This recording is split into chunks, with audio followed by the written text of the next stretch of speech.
नमस्कार मित्रांनो, लपंडाव या मालिकेचा आजचा म्हणजे 19 जानेवारीचा भाग खूप खूप भारी आहे. आता कान्हाला संजयचा पत्ता लागलाय आणि या परशुरामचा पाठलाग करत बरोबर डोकं लढवत कान्हा तिथे पोहोचलाय आणि कान्हाला समजलंय की या सगळ्यांच्या मागे सरकार आणि हा परशुरामच आहे. त्याचबरोबर मित्रांनो, आता या सरकारला समजलंय हॉस्पिटलमध्ये कान्हाचं नाव थेट समोर नाही आलं, पण त्याच्या कंपनीचं नाव म्हणजे किर्लोस्कर कन्स्ट्रक्शन याचं नाव त्या अकाउंट मध्ये दिसतं की त्या अकाउंट मधून 10 लाख रुपये देण्यात आले. तर बघूया मित्रांनो कसं काय झालं आता सगळं आणि सरकार आता काय रिॲक्ट करणार. आजचा एपिसोड खूप खूप भारी आहे, तो शेवटपर्यंत नक्की पहा. आज खूप काही दाखवलंय त्यांनी. तर मित्रांनो, सुरू करूया आजच्या भागाला. एपिसोडच्या सुरुवातीलाच त्यांनी दाखवलंय की गौतम आणि त्याची मुलगी कुल्फी दाभाडे मावशींच्या भेटीसाठी चाळीत आली असतात.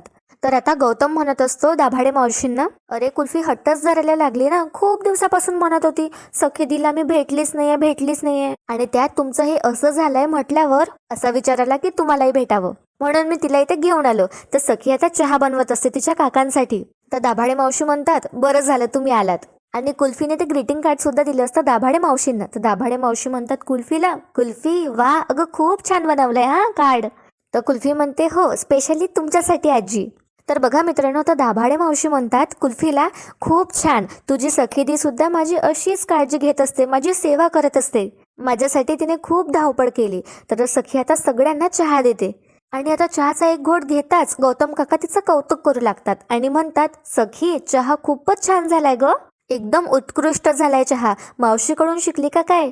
तर दाभाडे मावशी म्हणतात गौतमला, छे छे मी कशाला शिकले, ती तिच्या नवऱ्याकडून शिकली असेल, आमचा काना आहे की नाही तो उत्तम स्वयंपाक बनवतो. तर हे ऐकून आता गौतम काकांना खटकतं. तर काय होतं, दाभाडे मावशी कौतुक करतात कानाचं आणि म्हणतात छान चव आहे त्याच्या हाताला, हो की नाही ग सखी. तर गौतम काका आता सखीकडे बघू लागतात आणि गौतम काका चिडतच आता सखीला म्हणतात, कोण ग तो ड्रायव्हर, त्याच्यावर कसा विश्वास ठेवायचा म्हणा. तर आता सखी दाभाडे मावशींकडे बघू लागते, तिला समजत नसतं कशी सिच्युएशन हँडल करू. तर बघा मित्रांनो काय होतं, इथे आता सीन शिफ्ट होतो आणि कान्हा आता टेन्शन मध्ये असतो, त्याची आजी त्याला भेटून आली आहे म्हणून. म्हणजे त्या भेटून आता कान्हाला त्यांनी खूप काही बोललं असतं, त्यामुळे आता कान्हाला टेन्शन आलं असतं. कान्हा त्याच्या मित्राला किरणला म्हणतो, किरण यार खूप टेन्शन आलंय रे मला, असं कान्हा आता किरणला म्हणतो. पुढे आता कान्हा म्हणतो, किरण यार आजीचा माझ्यावरचा विश्वास उडत चाललाय रे.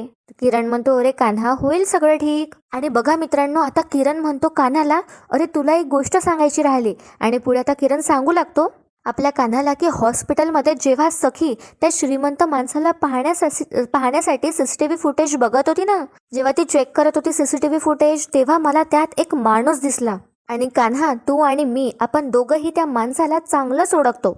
तर आता कान्हा म्हणतो, कोण कोण आहे तो माणूस किरण, अरे नीट सांग मला काय आहे ते. तर इथे आता सीन शिफ्ट होतो आणि सखी टॉपिक चेंज करते आणि गौतमला म्हणते, काका मला हे सांगा ना, घरी सगळे कसे आहे. तर आता इथे गौतमचा टोन थोडा चेंज होतो आणि म्हणतो, घरी छानच आहे सगळे. आता मित्रांनो इथे काय होतं, दाभाडे मावशी आणि गौतम हे दोघं गप्पा मारत असतात आणि सखी कामात असते.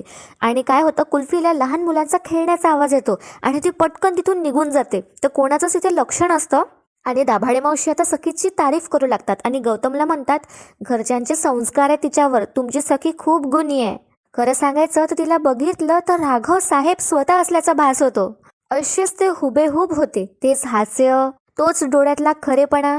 तर हे ऐकून आता गौतम भावूक होतो आणि म्हणतो, हो अगदी खरं आहे तुमचं, आमची सखी अगदी राघव दादांसारखीच आहे.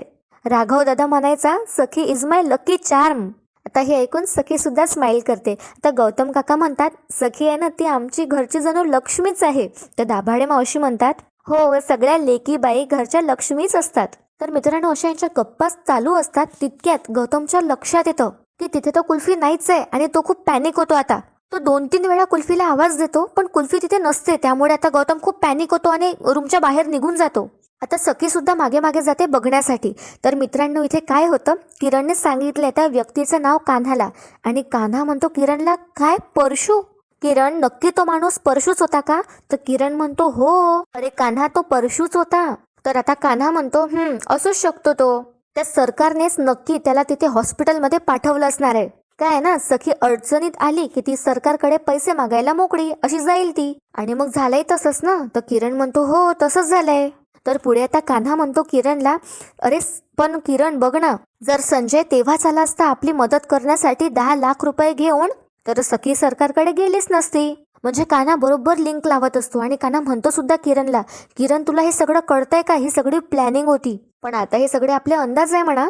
बरं किरण, मी तुला थोड्या वेळात ना फोन करतो, असं म्हणून कान्हा आता बंगल्यावर जाणार आहे. तर कान्हा म्हणतो किरणला, तू फक्त रिक्षा घेऊन तयार राहा, मी तुला फोनच करतो. सगळ्यात आधी आपल्याला त्या परशूला गाठावं लागणार आहे. काय ना, परशूला गाठलं की आपल्या संजयचा आपल्याला पत्ता मिळेल आणि संजयला सरकारच्या तावडीतून सोडून आणलं की मला आजीचा विश्वास पुन्हा जिंकता येईल. तर किरण म्हणतो कान्हाला, करेक्ट आहे तुझं, म्हणजे आता पुरता तरी हा प्लॅन आहे ना एकदम ओके आहे. तर मित्रांनो, फायनली आता कान्हा संजयपर्यंत पोहोचणार आहे. तर इथे काय होतं, सीन शिफ्ट होतो आणि कुल्फी एका बेंचवर बसली असते साडीच्या खालीच. तर गौतम शोधत शोधत येतो तिला आणि तिच्यावर ओरडू लागतो आणि तिला म्हणतो, तुला समजत नाही का कुल्फी, तिथे सखी सुद्धा असते मित्रांनो. आणि पुढे आता गौतम म्हणतो कुल्फीला, ही अनोळखी जागा आहे ना, तू अशी वागणार आहेस का.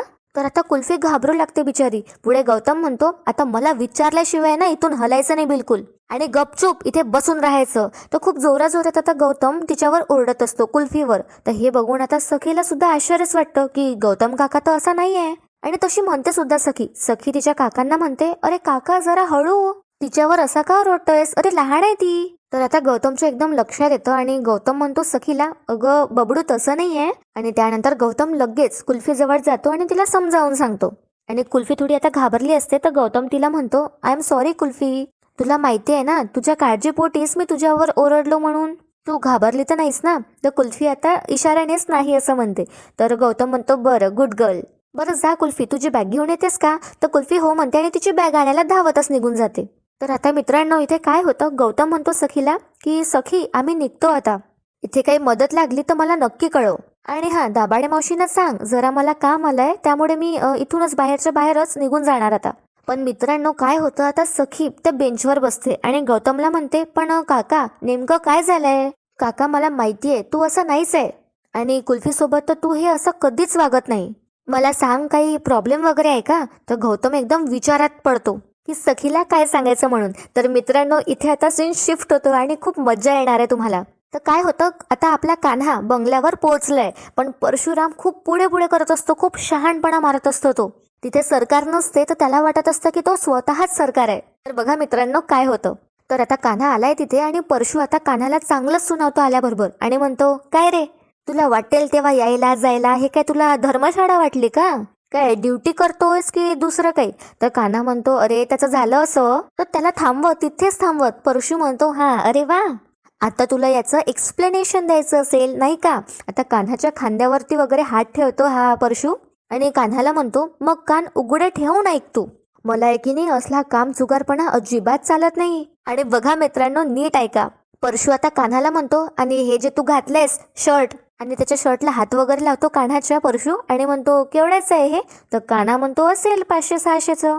तर हा परशु म्हणतो कान्हाला, मग याच्या 5% तरी अक्कल आहे का तुला. तर मित्रांनो आठवलाय का, हा सेम डायलॉग सरकारने रागात या परशुला म्हटला असतो. तर हा बेसिकली सरकार बनायचा प्रयत्न करतो आणि सरकारचे डायलॉग्स तो आता कान्हावर थोपत असतो.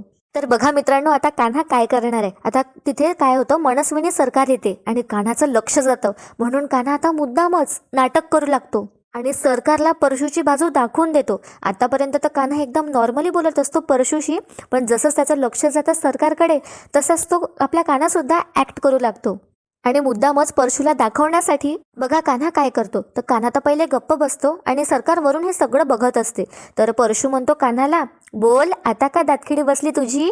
तर कान्हा आता आपली मान मुद्दामच खाली घालतो आणि नाटक करू लागतो की तो खूप इनोसंट आहे, बिचारा आहे, असं तो वागतो. तर परशु म्हणतो, नाही नाही सांग, चालव ना तुझी तोंडाची तकडी चालव. नाही असं काही तू ऐकणार नाही हो ना. तर कान्हा, तुला याची शिक्षा झालीच पाहिजे आणि कसं आहे ना, तुला याची शिक्षा म्हणून आम्ही तुला कामावरून काढून टाकतोय. तर कान्हा मुद्दामच आता हात जोडतो परशु समोर आणि म्हणतो, नाही नाही प्लीज असं काही करू नका, मी तुमच्या हात जोडतो, पाया पडतो, पण प्लीज असं गरिबाच्या पोटावर लात मारू नका, गरिबाच्या पोटावर पाय देऊ नका, मी एकदा सरकारांशी बोलतो. तर परशु काहीच ऐकत नसतो. तर बघा मित्रांनो, पुढे आता कान्हा म्हणतो, जर सरकार असं म्हणाल्यात ना की परशुचंच म्हणणं बरोबर आहे, तू आत्ताच्या आता निघ इथून, तर मी निघून जाईल, मी मागे वळून बघणार सुद्धा नाही, पण प्लीज मला एकदा सरकारांशी बोलू द्या. तर परशू म्हणतो कान्हाला, हे बघ सरकार काय वेगळं सांगणार आहे, उलट त्या मला म्हणतील परशू तू बरोबर केलंयस. हे बघ कान्हा, सरकारांचा शब्द जितका महत्वाचा आहे ना तितकाच महत्वाचा माझा शब्द आहे. अशा बडाय क्या आता हा परशू मारू लागतो कान्हासमोर आणि सरकार सगळं बघत असते हे. आणि पुढे आता परशू म्हणतो कान्हाला थेट की अरे महत्वाचा नाही माझा शब्द, तर माझा शब्द शेवटचा आहे या घरात, त्यामुळे मी तुला काढतोय. तर आता मुद्दाम मस्तपैकी कान्हाने मॅन्युप्युलेट केली आहे ही सिच्युएशन. आणि आता सरकारला हे सगळं ऐकून खूप राग येतो आणि सरकार जोरात ओरडते या परशूवर तिथूनच आणि म्हणते परशू. आणि कान्हा आता एक स्माइल करतच बघतो या परशूकडे की घे आता बघ खरी मजा. तर आता परशूवर तर ओरडणार आहेच ही सरकार, पण इथे आता सीन शिफ्ट होतो आणि सखी परत परत विचारते गौतमला आणि म्हणते सांग ना काका, इतके वर्ष मी बघितलं तुला, तू असा कुल्फीवर कधीच ओरडला नाही, नेमकं काय झालंय, काय प्रॉब्लेम आहे मला सांग. तर गौतम अगदी उडवा उडवीची उत्तरं देत असतो आणि म्हणतो अगं तू बघतेयस ना, हे जागा अनोळखी आहे, नवीन आहे, त्यात ती न विचारता इकडे तिकडे पडतीये, एकदम ती बेशिस्त झालीये ना म्हणून जरा.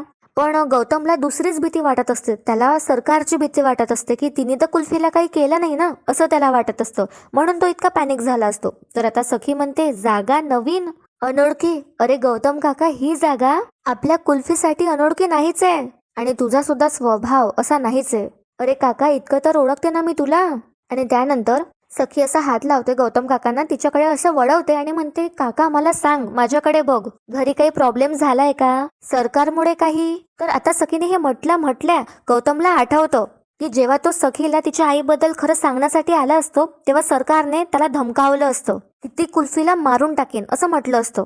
तर गौतम आपल्या विचारात असतो तर सखी त्याला परत आवाज देते आणि भानावर आणते आणि विचारते काका काय झालंय. तर गौतम म्हणतो अगं काही नाही, तू एक काम कर, तू दाभाडे मावशींची नीट काळजी घे, मी ठीक आहे. तर तितक्यात तिथे कुल्फी सुद्धा येते तिची बॅग घेऊन आणि आता कुल्फीला इच्छा नसते सोडून जायची तिच्या सखीला, तर ती तिच्या सखीदीचा हात पकडते. तर गौतम म्हणतो चला. तर आता सखीला कुल्फी नाईलाजाने बाय करते आणि गौतम तिला घेऊन जातो. पण इथे सखीला खूप चांगल्या प्रकारे डाऊट आला इथे आणि ती म्हणते हे दोघं गेल्यावर, गौतम आणि कुल्फी गेल्यावर, की काहीतरी नक्कीच झालंय, नाहीतर काका असा कधीच वागत नाही, कसलं टेन्शन घेतलं असेल त्याने असा तिला विचार येऊ लागतो. तर इथे आता सीन शिफ्ट होतो आणि सरकार या परशूला चांगली सुनावणार आहे. ती चालत येते खाली आणि आता आल्या आल्या कान्हा मुद्दामच म्हणतो अरे सरकार तुम्ही, मी बघितलंच नाही. पण या कान्हाला आधीच माहिती असतं की सरकार सगळं वरून बघतीये. तर काय होतं, ही सरकार म्हणते परशूला या घरात फक्त आणि फक्त मीच सरकार आहे, अजून काही बोलायचं आहे का तुला परशू. तर आता मान खाली घालत हा परशू म्हणतो नाही सरकार. तर परत आता सरकार म्हणते त्याला नाही शेवटचं काही बोलायचं राहून गेलं असेल ना. तर परशू म्हणतो नाही. तर आता ही सरकार कुठेतरी जाणार असते, म्हणजे त्या हॉस्पिटलमध्ये जाणार असते ती शोधण्यासाठी, ते 10 लाख कोणी दिलेत ते. पण कान्हा सरकारला थांबवतो, त्याला माहिती नसते ही कुठे चालली आहे, पण तो म्हणतो सरकार प्लीज ऐका ना, गेले काही दिवस इतकी धावपळ सुरू होती ना. तर सरकार कान्हाला तिथेच थांबवते मध्ये आणि म्हणते या फालतू गोष्टींसाठी माझ्याकडे वेळ नाहीये, मला बाहेर जायचंय. तर कान्हा म्हणतो मग मी गाडी काढतो ना, फक्त 2 मिनिटं द्या. तर सरकार कान्हावर ओरडते आणि म्हणते काहीच गरज नाही आहे त्याची.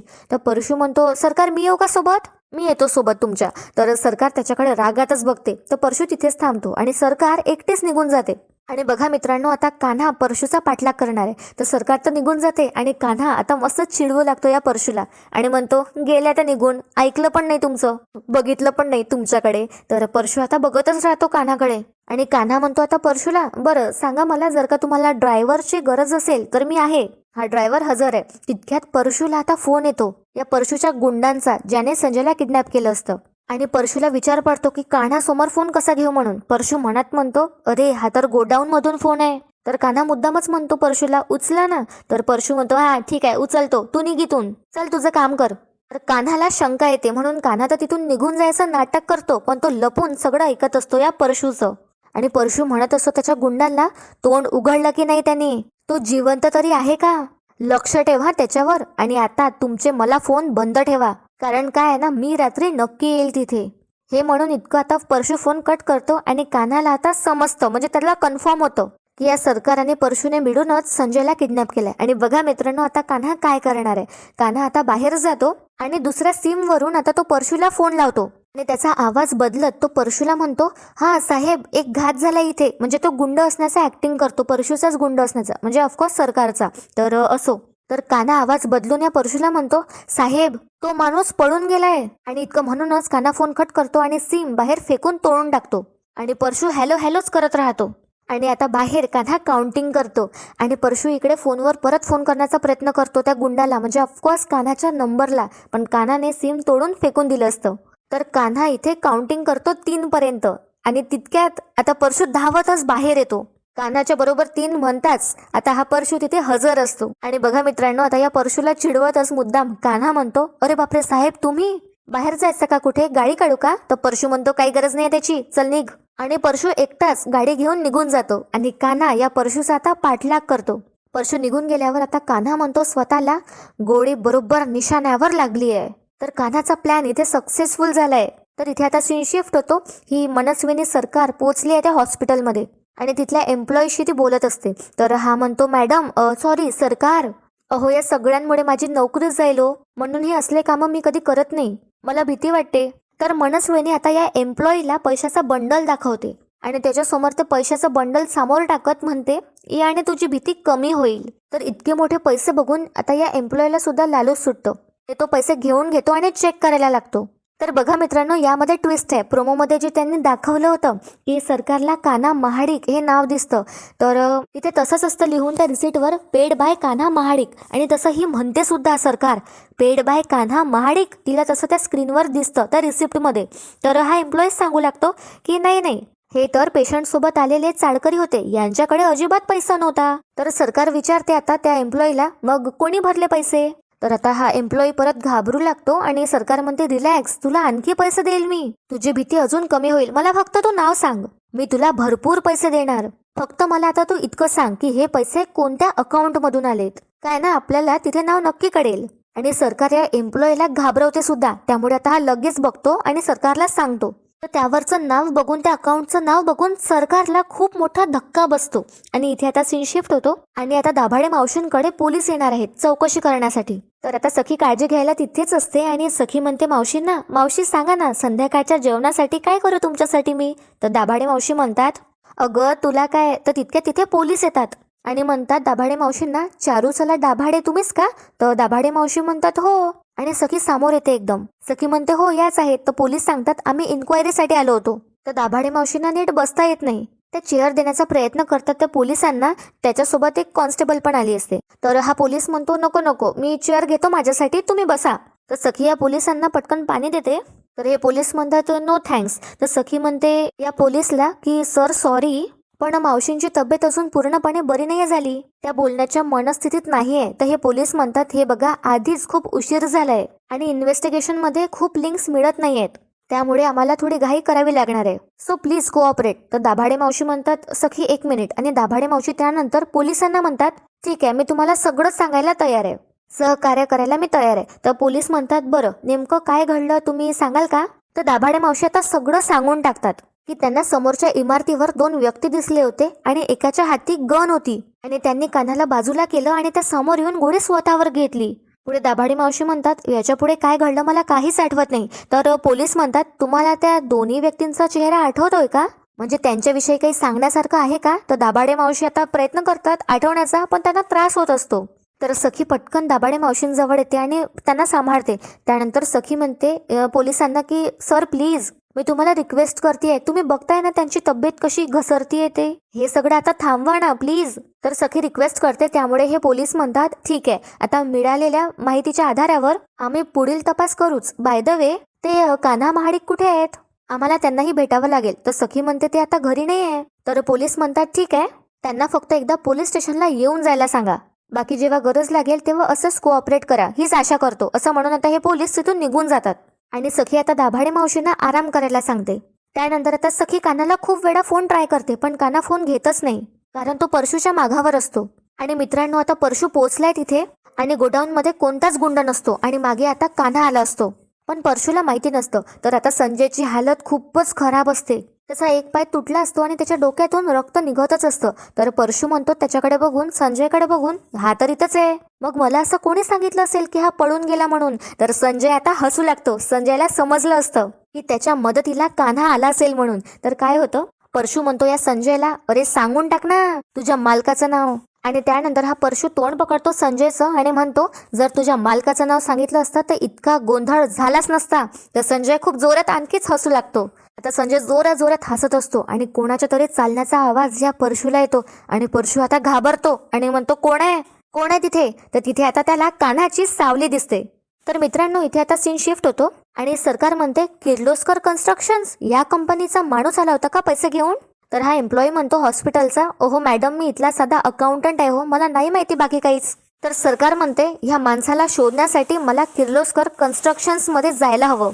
आणि मित्रांनो, आजचा भाग इथेच संपतो. पण उद्या ही सरकार ठरवते की तिला किर्लोस्कर कंपनीला टक्कर द्यायची आहे आणि त्यांना दाखवायचं आहे की ही सरकार काय चीज आहे. तर दुसरीकडे कान्हाची आजी म्हणते कान्हाला की तू पूजेत बसू नकोस, कारण तुला खूप लोक ओळखतात, तर प्रॉब्लेम होऊ शकतो. पण कान्हाला पूजेत बसायचंच असतं, कारण खूप वर्षांपासून त्याने हे केलं असतं. म्हणून तो म्हणतो स्वतःला की मी आता कान्हा म्हणून सखी सोबत त्या पूजेत बसणार. पण मित्रांनो, दुसरीकडे सखी कान्हाला शपथ घ्यायला सांगते स्वतःची की तो कुठे होता हे विचारण्यासाठी. तर बघूया मित्रांनो, आता कान्हा काय करणार आहे आणि सरकारला माहिती पडल्यावर ती सुद्धा काय स्टेप घेईल. ती कबीर म्हणजे आपल्या कान्हापर्यंत पोहोचू शकेल का? सध्या तर मला वाटत नाही. पण मित्रांनो, तुम्हाला आजचा भाग नक्कीच आवडला असेल तर व्हिडिओला लाईक करा आणि चॅनलला सबस्क्राईब करा. व्हिडिओ शेवटपर्यंत पाहण्यासाठी खूप खूप धन्यवाद.